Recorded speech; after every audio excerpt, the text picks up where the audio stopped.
목요일 주식시마론 오늘의 주제 보시죠.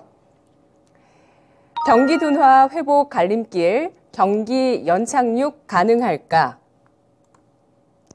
이제 금리 민감도가 높았던 시장에서 경기에 대한 민감도가 높아지는 시장이 될지 오늘 전망해 보도록 하겠습니다. 토마토 투자클럽의 김형일 전문가입니다. 안녕하세요. 네, 안녕하세요. 반갑습니다.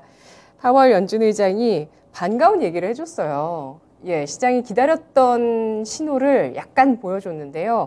이런 가운데 경기에 대한 어떤 우려는 아직은 좀 씻기 어려운 상황입니다. 장단기 금리 역전 현상이 미국에서 일어나고 있고요. 또 지난달 말에 현지 시간 29일에 보도가 나왔습니다. 블룸버그가 보도를 했는데요. 전 세계적인 장단기 금리 역전 현상이 일어나고 있는 시점이다. 이게 2000년 이후에 20년 만에 처음 있는 일이다. 이런 보도를 했거든요. 경기 둔화의 신호라고 봐야 될까요? 네, 아무래도 최근 시장의 좀 우려감이 여태까지는 좀 물가에 대한 부분에서 약간 넘어가는 추세다라고 이제 봐야 될 것 같습니다. 그러면서 이제 좀 이야기를 해보자면 사실 이제 우리 시장의 여태까지 가장 주요한 이슈가 역시나 이제 물가다라고 이제 볼 수가 있었거든요. 그러면서 물가를 나타내는 지표인 CPI가 높게 나오게 되면 시장 굉장히 좀 공포감이 떨었었고요. 그 다음에 이 CPI가 좀 낮게 나오면서 아무래도 이 물가에 대한 우려감이 좀 덜어진다 그러면 시장을 좀 환호하는 그런 모습들을 좀 많이 보여줬었습니다. 때문에 지금 현재 상태에서 여태까지는 물가에 대한 부분들, CPI가 상당히 좀 많은 영향을 끼쳤다라고 한다면 최근 시장을 보게 됐을 때는 약간은 분위기가 바뀌었다라고 좀 볼 수가 있을 것 같아요. 왜 그러냐라고 했을 때 그동안에 상당히 이 강한 상승을 보여줬었던 우리 시장이 이제 약 한 코스피 2,500포인트 정도까지 상승이 나왔었죠. 그러면서 여기에 상승이 나왔었던 가장 주요한 이슈는 역시나 CPI가 상당히 좀 낮게 나왔었습니다. 그러면서 이 시장이 이 부분에 대해서 좀 환호를 보였기 때문인데 이 2,500포인트까지 상승이 잘 나오다가 이제 또 어느 정도 조정이 나오는 그런 모습이 나타났습니다. 조정이 나온 이슈는 또 역시나 가장 이 중요한 부분, 연준의 이 발언들, 연준이 계속해서 좀 강경한 발언들을 좀 이어나가고 있기 때문에 또 마찬가지로 이 부분에 대해서 시장이 좀 부담을 느꼈다라고 볼 수가 있을 것 같고요. 지금 현재 이제 연준에서는 여전히 이 물가 수준은 높다. 그 다음에 이 경기 침체에 대한 이런 불안감들 계속적으로 나타나고 있기 때문에 CPI 지수가 한번 잘 나온 정도로는 아직까지는 이 시장이 안도감을 느낄 단계는 전혀 아니다라고 이제 이야기를 하고 있습니다. 네. 그러다 보니까 계속적으로 이러한 이 강경한 발언을 좀 내뱉고 있는 상태에서 이 시장이 계속해서 요동치는 그런 모습들을 보여줬는데 사실 최근의 시장은 약간 이러한 모습과는 반대되는 움직임을 나타냈던 것 같아요. 아무래도 좀 이 면역력이 생겼다라고 볼 수가 있을 것 같은데 연준이 긴축에 대해서 강경한 태도로 계속적으로 나오고 있음에도 불구하고 사실 최근에 시장의 조정폭은 그렇게 크지 않았다라고 보고 있습니다. 그러면서 오히려 시장이 조정이 나오다가 오후에 넘어가면은 또 이 지수를 끌어올리는 그런 이제 모습들을 보여줬거든요. 즉 최근에 시장의 분위기를 봤을 때 그동안에 이 가장 주요한 영향을 끼쳤었던 인플레이션, 이 물가에 대한 부분들이 어느 정도는 이 투자자들에 대해서 이 면역력이 좀 생기고 있다라고 이제 봐야 될 것 같습니다. 그런데 이러한 상황에서 그러면 이제 시장에 이 계속적으로 불안감으로 작용을 해왔었던 부분이 해소가 되었느냐라고 하면 그거는 아니다라고 봐야 될 것 같아요. 왜 그러냐라고 했을 때 CPI 지수가 긍정적으로 나오면서 시장이 강한 모습을 보여주고 있기는 하지만 최근 시장의 분위기는 약간은 점차적으로 새롭게 이 우려감이 형성되는 부분이 있다라고 봐야 될 것 같습니다. 바로 내년 경기 침체에 대한 부분이다 말씀드릴 수 있을 것 같은데 정부가 이번 달 중순쯤에 내년 경제정책 방향, 그 다음에 경제 전망을 발표할 예정에 있습니다. 그런데 여기서 시간을 조금 돌려서 봤을 때 이 지난 6월에 이제 마찬가지로 경제 정책 방향을 좀 발표를 했었어요. 그런데 이때 이 한국 경제 성장 전망치가 약 2.5% 정도로 제시가 되었었습니다. 네. 그런데 이번에 발표될 이 경제 전망치는 약 1% 정도로 1%대로 좀 내려앉을 것으로 이제 어느 정도 예상이 되고 있는 상황이거든요. 지금 이러한 상황에서 이 고금리, 그 다음에 뭐 고환율, 고물가에 대한 이러한 이 복합적인 위기가 계속적으로 좀 작용을 하고 있다 보니까 경제 성장 전망치가 계속적으로 좀 낮아지고 있다라고 봐야 될 것 같습니다. 그러면서 지금 이러한 위기들이 사실 단기적인 부분이 아니었잖아요. 이제 코로나 때부터만 하더라도 벌써 2년이 넘어가고 있는 그런 상황이다라고 봐야 될 것 같은데 현재 지금 이러한 이 위기 상황들 그리고 계속적으로 앞으로 지속될 여러 가지 경기 침체에 대한 부분들로 인해서 연준의 긴축 기조가 계속됨에 따라서 지금 현재 이 금리 인상이 상당히 또 가파르게 진행이 되고 있습니다. 지금 보게 되면 현재 금리 상황이 미국은 약 4% 수준에 이제 머물러 있고요. 그 다음에 현재 우리나라는 3.25% 수준으로 기준금리가 좀 진행이 되고 있는데 아무래도 이 미국에서 12월 달 이번 달에 FOMC를 통해서 또 추가적으로 금리 인상을 진행을 할 것으로 어느 정도 예상이 되고 있고 그렇게 된다라고 했을 때 더 당연히 우리나라도 따라갈 수밖에 없는 그런 흐름이 나오게 될 겁니다. 그런데 여기서 이제 이 문제는 무엇이냐? 금리가 여기에서 이제 인상을 끝마칠 게 아니라 내년까지 해서 연준이 제시하는 금리는 약 5% 내외 정도로 이제 이야기가 되고 있습니다. 그러면서 이 금리를 인하를 하기보다는 내년까지도 계속적으로 유지하는 방향을 잡고 있죠. 그런 상태에서 우리나라가 미국의 금리를 따라갈 수밖에 없다라고 생각을 했을 때 결과적으로는 이미 지금 현재 상태에서 한계선까지 도달한 이 기업과 가계의 이 부채, 이 부담률 이런 부분들이 계속적으로 조금 심화될 수밖에 없다라고 봐야 될 것 같습니다. 현재 이제 이 내년에 내수 부분에서 가장 큰 비중을 차지하는 이 민간 소비 성장률이 올해 약 3.8%에서 내년에 2.5% 정도로 좀 전망이 되고 있거든요. 그만큼 이제 이 소비 여력이 좀 많이 낮아진다라고 봐야 될 것 같고, 실질적으로 이 구매력 감소, 그 다음에 뭐 내수 부분에서 이제 이 경기 불황에 따라 이 소비 심리가 위축되는 부분들, 이러한 부분들이 자연스럽게 자영업자의 소득 감소로 이어질 수밖에 없겠죠. 그리고 이러한 부분들이 또 자연스럽게 가계 부채가 이제 상환하기 어려운 이런 이제 부담감들이 계속적으로 좀 생겨날 수가 있을 것 같고, 뭐 이러한 부분들이 결과적으로는 이 경제에 대해서 계속해서 좀 악영향을 끼친다라고 봐야 될 것 같습니다. 소비가 되지 않으면 당연히 또 이 기업들 입장에서는 실적이 잘 나타날 수가 없는 이런 부담감이 생길 수밖에 없다 보니까 결과적으로 이 경제 전망치는 계속적으로 좀 낮아지고 있다. 경제 전망치는 아무래도 좀 낮아지고 있다라고 봐야 될 것 같고, 여기에 이제 이 건설 투자 부분 같은 경우에는 이 원자재 급등, 그 다음에 부동산 업황 악화가 좀 계속되고 있잖아요. 그러다 보니까 아무래도 마찬가지로 악화되고 있는 상태고, 그 다음에 설비 투자 부분 같은 경우에도 지금 현재 이 시장의 자금 유동성 하락, 그 다음에 금리 인상으로 인해서 비용 부담이 계속해서 증가되다 보니까 마찬가지로 이 설비 투자 부분도 성장 전망치가 많이 낮아졌다라고 볼 수가 있을 것 같습니다.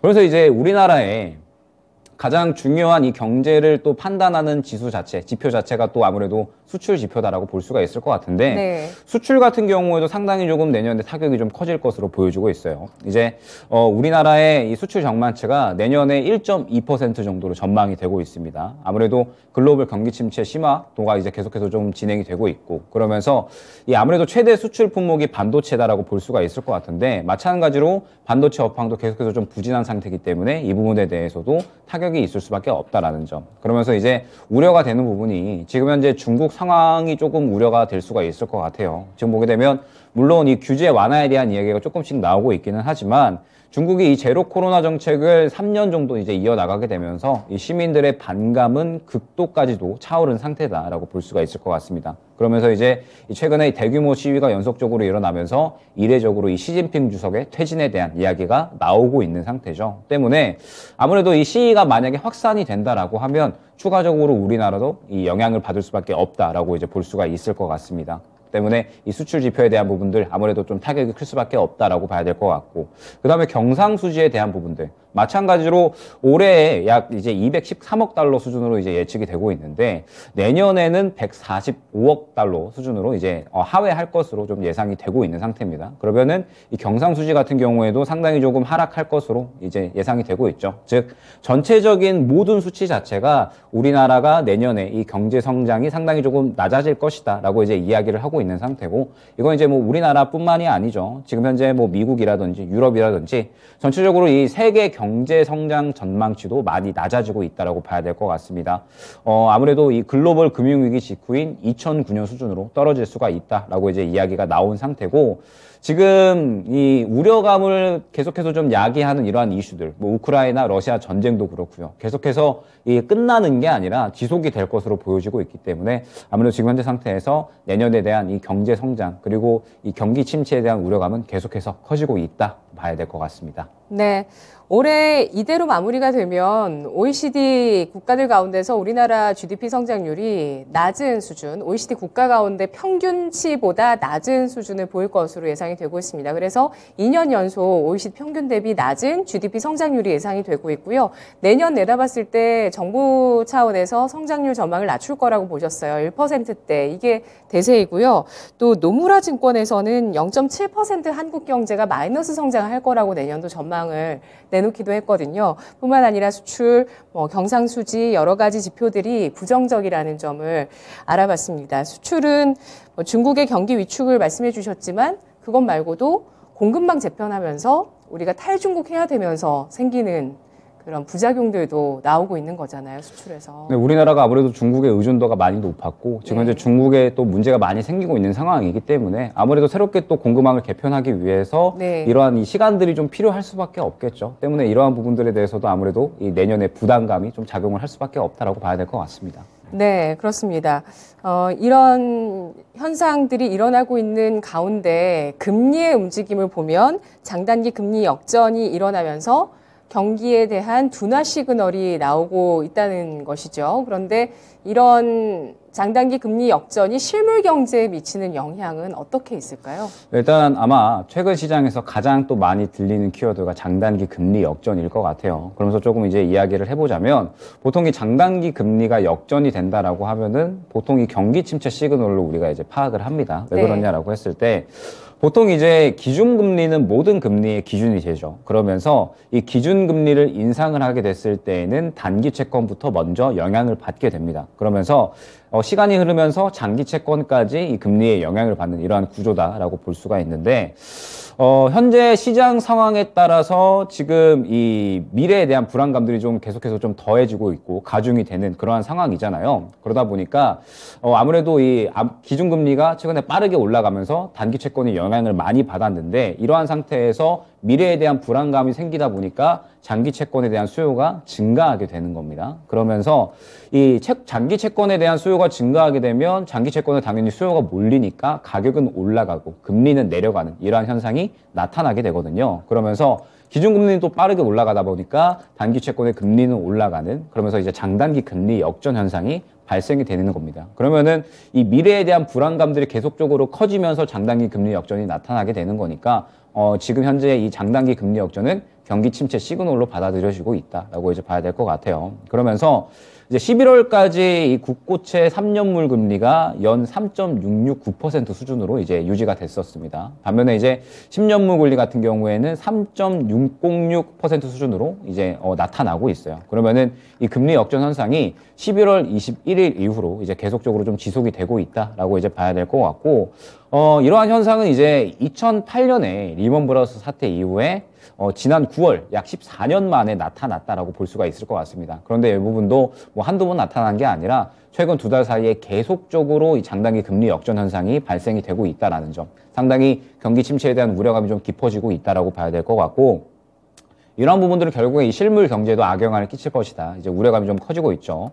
보통 이제 금융기관들은 단기로 채권을 발행해서 이제 자금을 조달을 하고요. 그 다음에 장기로 돈을 빌려주면서 이제 이 부분에 대한 이자 이익을 얻는데 단기물의 금리가 역전이 되게 되면 비싼 돈으로 자금을 끌어모았는데 상대적으로는 이자 마진이 줄어들게 되니까 상대적으로는 이 이자 마진이 줄어들면서 이익률이 좀 많이 줄어들 수밖에 없거든요. 그러다 보니까 이 돈을 빌려주는 금융기관 입장에서는 당연히 이 돈을 빌려줄 수 없는 상황이 나타나게 되는 겁니다. 그리고 뭐 채권을 발행하는 회사 입장에서도 어찌 보면은 실익이 없는, 급하면 빌려야 되긴 하지만 그렇죠. 실익이 없다 보니까 당연히 금융기관에서는 빌려줄 수가 없는데 문제는 지금 현재 우리나라 기업들은 다 돈이 필요한 상황이다라는 부분이 지금 중요할 것 같아요. 지금 현재 기업들의 대출 요구가 어마어마하게 급증을 하고 있는 상황이거든요. 아무래도 최근에 레고랜드발 그리고 이제 흥국생명발 사태가 이어지면서 자금 경색이라는 키워드가 상당히 시장에 많이 나타났잖아요. 물론 이제 정부에서 여러 가지 이 지원 방안들을 내놓기는 했지만 그럼에도 불구하고 현재 이 기업들의 대출 요구는 계속해서 올라가고 있고 최근에 이제 뭐 앞서 말씀해 주셨던 것처럼 이제 중소건설사들이 계속해서 부도 이야기가 나오고 있는 상황이에요. 그만큼 이제 기업들의 자금이 융통이 되지 않는 그런 이제 문제가 계속해서 심화된다라고 이제 봐야 될 것 같은데 현재 이제 장단기 금리 역전이 되면서 금융기관들이 돈을 빌려주지 않는다라고 하면 아무래도 지금 현재 상태에서 기업들의 산업 활동은 제한이 될 수밖에 없을 겁니다. 그렇게 된다라고 했을 때 결과적으로는 장사를 할 수 없게 되는 이러한 이제 상황까지도 만들어질 수가 있다라고 봐야 되겠죠. 지난달을 보게 되면 5대 시중은행의 기업 대출 잔액은 703조 원 수준이었습니다. 네. 이제 10월 달 대비 8조 8천억이 증가를 한 상태죠. 그러면서 여기서 혹시나 기업들이 상환할 수 없는 그러한 이제 상황까지 이어지게 된다라고 한다면 이러한 리스크가 은행권으로 확산이 될 거고요. 그러면은 결과적으로 이 한국 경제 전체의 리스크로 번질 수가 있다라는 점이 우려감을 키워나가는 그런 상황인 것 같습니다. 그러면서 이제 현재 이 경기 침체에 대한 우려감은 우리가 지금 현재 생각하는 것보다 상당히 좀 크다라고 이제 봐야 될 것 같고 곧 다가올 수 있다라는 부분으로 봐야 될 것 같아요. 그러면서 여기에 대해서 또 우려감이 생기는 부분이 사실 여기까지만 봐도 이 상당히 이 시장의 위험도가 좀 커진다라고 볼 수가 있는데 현재 민노총 파업이 또 계속되고 있잖아요. 그러면서 이 정부나 민노총이나 의견을 서로 또 좁히지 않을 것으로 보여지고 있기 때문에 만약에 파업이 장기화된다라고 하면 지금 현재 상태에서 기업들의 피해는 더욱더 심각해질 수가 있죠. 지금 자금이 이미 돌지 않는 상태에서 파업으로 인해 경제활동까지 정지가 된다라고 하면 결국에는 순식간에 이 재무 구조가 좀 텅 비어버리는, 곳간이 비어버리는 상황이 좀 발생을 할 수가 있거든요. 때문에 어찌됐든 현재 여러 가지로 시장은 상당히 좀 아슬아슬한 상황에 놓여져 있다라고 봐야 될 것 같습니다. 네. 미국 같은 경우는 철도 노사 그 안에 대해서 이제 합의 협상이 진행되면서 만약에 합의가 나오지 않으면은 파업하겠다라고 했던 것에 대해서 하원 쪽에서 그 철도 노사 합의안 강제법을 처리하게 되면서 일단 파업은 막게 됐다고 하더라고요. 근데 우리나라는 지금 여야의 좀 의견이 갈리고 있는 상황인데요. 경제가 안 좋기 때문에 가장 우선적으로 경제를 생각한다면 이런 파업 같은 것들은 좀 자제하는 게 좋겠다는 게 정부의 입장인데, 그 밖에도 이런 장단기 금리 역전 현상 자체가 자금 조달에 굉장히 불리한 환경이라는 거를 또 알게 된 것 같습니다. 전문가님. 하반기 금리 역전이 빈번하게 일어나고 있는데요. 앞으로 계속될까요?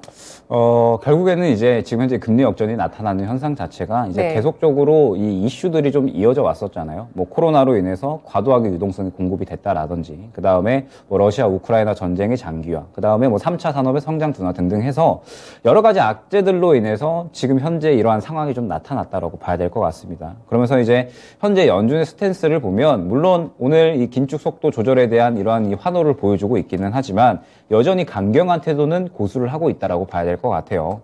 이번 달에 이제 빅스텝을 진행을 하면서 긴축 속도 조절에 대한 이야기는 하기는 했지만 아무래도 여전히 내년까지는 이 금리 목표치를 5% 이상으로 잡고 있고, 그 다음에 금리 인하에 대한 가능성은 지금 현재 상태에서는 일축을 시켜놓은 상태거든요. 때문에 여전히 좀 강경하다라고 이제 봐야 될 것 같고, 내년까지 고금리를 유지를 한다라고 하면은 당연히 이제 이 기업들의 입장에서는 부담감이 좀 커질 수밖에 없다라고 봐야 될 것 같은데, 현재 이제 이 연준의 스탠스 자체가 어쩔 수 없이 좀 유지가 된다라고 봐야 될 것 같아요. 작년부터 이제 올해 초까지 해서 인플레이션에 대한 위험도는 아예 없다라고 이제 단정 지었었잖아요. 그런데 뭐 이 부분에 대해서 결과적으로 물가를 잡을 방안은 금리 인상이다 보니까 연준은 어쩔 수 없이 계속해서 좀 강경한 태도를 취할 것이다라고 이제 보고 있고, 내년까지 이제 금리 인상이 계속적으로 단행이 되고 그 다음에 유지가 된다라고 하면 문제는 우리나라도 따라가야 된다라는 부분이 문제가 될 것 같습니다. 미국의 속도를 완전하게 따라잡기에는 문제가 있을 수는 있지만 현재 우리나라 기업들의 이 자금 경색도가 매우 위험한 상황에 놓여져 있죠. 때문에 만약에 여기서 우리나라가 또 추가적으로 금리 인상을 단행을 하게 된다라고 했을 때 아마 추가적으로 자금 경색도가 높아지면서 부도 처리되는 기업들이 더욱더 많아질 수가 있습니다. 때문에 현재 상황에서는 미국의 금리 인상 속도를 완전히 따라잡기에는 무리가 있다고 하더라도 약간은 좀 우리나라도 마찬가지로 긴축 속도 조절은 좀 필요하지가 않을까, 이제 어느 정도 좀 예상이 되는 상황입니다. 그러면서 긴축 속도 조절을 어느 정도 좀 진행을 하되 어찌됐든 미국을 따라가기는 따라가야 된다라는 부분이 중요할 것 같고, 그러면은 결국에 내년까지는 이러한 상황이 약간은 이어질 수가 있다라고 이제 볼 수가 있겠죠. 그렇게 보면은 이제 현재 상태에서 아무래도 이 기업들의 이러한 우려감들이 커지고 있다라고 봐야 될 것 같기 때문에 시장 투자자 우리들의 입장에서는 너무 이제 이 파월의 이 발언에 의해서 안도감을 보이기보다는 경기 침체에 대한 우려감들이 지금 계속해서 좀 심화되고 있으니까 약간은 이 보수적인 태도가 좀 필요하지 않나 생각이 됩니다. 네, 요즘 기업들은 정말 생존을 걸고 움직이고 있다고 합니다. 우리나라 굴제 대기업 삼성전자도 역시 마찬가지라고 하고요. 이런 상황에서 숨통이 좀 트이긴 했습니다. 제임스 볼라드 연은 총재가 7% 얘기했는데, 네네. 예, 이렇게 파월 연준 의장이 이렇게 얘기를 하니까, 아, 그래도 거기까지는 안 가겠구나, 혹시나 했는데, 이런 정도 수준의 안도감은 좀 나오고 있는 상황이고요. 또 우리나라 한국은행 총재 이창용 총재가 3.5% 안팎에서 금리 인상이 마무리되기를 희망한다, 이런 발언을 내놨거든요. 이쯤에서 멈춰 서면서 물가를 좀 보고 경기 움직임을 보는 쪽으로 일단 좀 선회할 것으로 예상은 되고 있습니다. 12월 FOMC 결과가 주목되고 있죠. 한국은행에서 설문조사를 했습니다. 이건 뭐 심리를 좀 볼 수 있는 내용일 것 같은데 한국은행은 이것도 또 중요한 자료로 보면서 또 판단 지표로 삼지 않을까 싶은데 1년 내 금융 시스템 위기 가능성이 높다라는 의견이 대세로 나왔다고 합니다. 최대 위험 요인은 뭐가 있을까요? 이제 한은에서 조사를 했죠. 이제 경제 전문가 72명에게 1년 안에 금융 시스템 위기가 올 수 있냐라고 했더니 약 60% 수준이 그럴 수 있다라고 이제 답변을 했습니다. 그러면서 역시나 가장 주요한 원인이 무엇이냐라고 했을 때 지금 현재 이 높은 가계부채 수준, 그리고 이로 인한 상환 부담, 그리고 마찬가지로 기업의 자금 경색도가 계속해서 좀 심해지고 있으면서 마찬가지 기업의 상환 부담, 이러한 부분이 이제 가장 주요한 원인이 될 것 같습니다.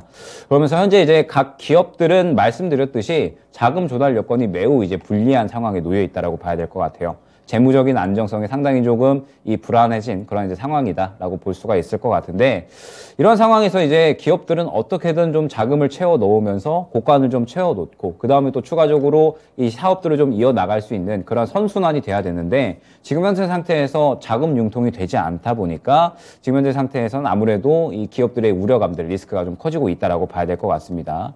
그러면서 이 가계부채 또한 증대가 되다 보니까 결과적으로는 가계 부담, 기업 부담들이 커지면서 이러한 부분들이 또 각 증권사나 저축은행 혹은 이제 캐피탈, 금융권으로 이어질 수 있다라는 부분이 이제 이 문제점이 될 수가 있을 것 같아요. 최근 정부에서 이제 뭐 여러 가지 정책들을 내놓고 있기는 하죠. 이제 이 자금 경색에 대한 위험도가 좀 심화되고 있고 그러면서 지속적으로 커지고 있다 보니까 뭐 유동성을 좀 공급을 하기 위해서 이제 자금을 뭐 계속적으로 채워놓고 있죠. 뭐 채권펀드나 뭐 그다음에 뭐 증환펀드 그 외에 뭐 여러 가지 뭐 규제를 푼다라든지 이러한 이 지원 방안을 계속해서 좀 내놓고 있기는 하지만 아직까지는 여전히 부족한 상황이다라고 보고 있습니다. 때문에 추가적으로 또 대책이 필요한 상황이고 실제로 또 최근에 여러 가지 대책들을 좀 내놓는 상태예요. 이제 5조 원 규모의 채권펀드를 또 추가적으로 지원을 하기로 했고요. 그 다음에 금융회사가 출자한 금액의 이제 50%까지는 채권 매입을 통해서 유동성을 지원하는 방안, 뭐 그 다음에 뭐 지금 현재 상태에서 예대율 비율을 완화함에 따라서 은행들의 좀 대출 여력을 늘린다든지 여러 가지 좀 방안들을 내놓고 있거든요. 하지만 이제 여기서 그치지 않아야 될 것 같고 지금 현재 가장 문제가 되는 부분이 무엇이냐? 결과적으로는 단기 자금 시장에 대한 문제점이거든요. 단기 채권 금리가 계속적으로 좀 올라가면서 장단기 금리가 역전이 되다 보니까 결과적으로는 기업들의 이 이자 부담들이 커지면서 자금 융통이 되지 않는 부분, 이 부분이 가장 문제이기 때문에 지금 현재 이 정부에서 그리고 이제 금융당국에서 가장 심혈을 기울여야 될 부분은 역시나 단기 자금 시장에 대한 안정이다라고 볼 수가 있을 것 같고 이 부분에 대해서는 추가적으로 또 정책적인 드라이브가 필요하지 않을까 생각이 됩니다. 네. 네. 늘 우리 경제의 뇌관으로 꼽히는 게 가계 경제인데 현재 가계 경제 가운데서 이 가계 부채 수준은 전 세계 1위라고 합니다. 무엇이 1위냐? GDP 대비해서 가계 부채 규모가 얼마나 되는지 102.2%. 이 수치 아마 기억하시는 분들 계실 것 같은데요. 이게 세계 1위라고 합니다. 여기에 단기 시장 안정 필요하다고 얘기해 주셨고요. 12월 FOMC 현지 시간 14일에 결과가 나오는데요. 증시 변곡점 될까요? 아무래도 그럴 수는 있다라고 봐야겠죠. 아마 이제 많은 분들이 12월에 산타 랠리를 좀 기대를 하고 계실 텐데 이번 12월은 저는 살짝 다른 양상으로 펼쳐질 수 있다라고는 생각을 하고 있습니다. 보통 이제 일반적으로 12월이 되면 소비 시즌에 접어들게 되면서 이제 증시는 일반적으로 상승을 하고는 했습니다. 그런데 현재 시장의 상태는 말씀드렸듯이 고금리, 고환율, 고물가에 시달리고 있는 그런 상황이죠. 때문에 이 소비 심리는 최악을 달리고 있다라고 봐야 될 것 같아요. 그러면은 여태까지와 다르게 이 내년 경기 침체에 대한 우려감이 실질적으로 나타나고 있는 그런 상태가 현재 이제 이번 달이다라고 볼 수가 있을 것 같은데 여기서 이제 추가적으로 이 한 줄기의 훈풍이 될 수가 있는 게 또 FOMC가 되겠죠. 오늘 이제 파월 의장이 긴축 속도 조절에 대해서 이야기를 했고, 그러면서 이제 이번 FOMC에서 연준이 예상대로 빅스텝을 진행을 하고, 그 다음에 또 마찬가지로 이 금리 속도 조절에 대한 이야기를 한다라고 했을 때는 아마 시장은 충분히 좀 환호를 해줄 수가 있을 것 같습니다. 뭐 CPI 지표도 최근에 좀 시장이 환호할 만한 수준으로 나와줬기 때문에 FOMC 전에 또 이 CPI 지수가 발표가 되거든요. 때문에 네. 이 CPI 지수 발표도 어느 정도 좀 긍정적으로 나온다라고 했을 때는 충분히 시장은 또 어느 정도 훈풍이 나와줄 수 있지 않을까 생각이 됩니다. 때문에 FOMC가 어느 정도는 시장의 중요한 어떤 이 분기점이 될 수가 있다라고 이제 보여질 것 같고, 역시나 이 가장 주목되는 부분이 파월 의장의 비둘기파적인 발언인데, 지금 현재 상태에서 말씀드렸지만 연준은 계속해서 좀 강경한 발언들을 이어나가고 있는 상태거든요. 다만 분명하게 저는 생각을 하고 있는 부분이 긴축 속도 조절은 지금 필요해진 상황입니다. 왜냐하면 여태까지는 이 긴축 속도 조절, 그러니까 긴축을 좀 강하게 진행을 하면서 얻는 어떤 이 장점들, 물가 안정에 대한 부분들이 있었다라고 한다면 네. 지금은 이제 부작용이 슬슬 나타나고 있는 상태예요. 뭐 가장 대표적으로는 기업들의 자금 경색이 되겠죠. 때문에 전 세계적으로 장단기 금리 역전 현상이 일어나고 있다라는 거는 분명하게 지금 현재 이 가파르게 올라온 이 금리, 기준금리 자체가 많이 부담이 되고 있다라고 봐야 될 것 같습니다. 때문에 파월 의장도 오늘 이러한 부분 때문에 지금 이 긴축 속도 조절에 대한 이야기를 했다라고 보고 있거든요. 때문에 충분히 FOMC에서도 이러한 부분에 대해서는 긍정적으로 조금 기대를 해봐도 좋을 것이다라고 보여지고는 있지만, 다만 지금 경기 침체에 대한 우려감은 분명하게 현실화되고 있는 상태입니다. 때문에 너무 이 부분에 대해서는 안도하지 않고 어느 정도 여유롭게 보는 그런 시각이 필요하지 않을까 생각이 됩니다. 네, 그래서 경기가 연착륙하게 될 것인지 경착륙하게 될 것인지 관찰을 해볼 시기가 왔다라는 점을 강조해 주셨는데요. 또 더불어서 12월 FOMC 회의 결과도 주목됩니다. 이 가운데서 또 국내 이슈가 있는데요. 어제 이 주제 가지고 얘기 저희 했었거든요. 금투세, 금융투자 소득세 도입에 대한 이야기입니다. 예정대로라면 내년 1월 1일부터 시행이 되고요. 또 현재 정권을 잡은 여쪽에서 여야 가운데 여당 쪽에서 2년을 유예하자라는 주장을 하고 있고, 또 야당 쪽에서는 이에 대해서 반대를 하고 있는데, 사실 이게 제일 궁금한데 어제 이 내용을 못했거든요. 지금 이런 불확실성 속에서 큰 손들은 어떻게 움직이고 있을까요?